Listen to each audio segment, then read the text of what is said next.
Alex, first January hurricane since 1938, forms in Atlantic.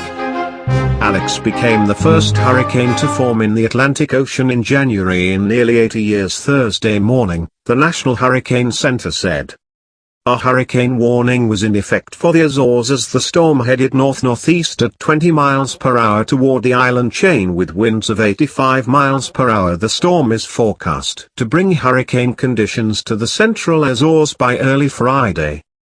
Alex is only the third hurricane ever recorded in January in the Atlantic Ocean, according to Colorado State University meteorologist Phil Klotzbach. It is the first hurricane to form in January since an unnamed storm in 1938. The last storm to occur in January was Alice in 1955. That storm formed in December 1954. Hurricane records began in 1851. Typically, the season's first hurricane occurs in early August.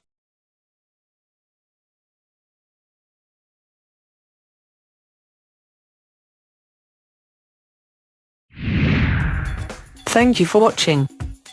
Please subscribe to us on YouTube, Facebook and Twitter. You can visit us on www.therealthingme.webs.com.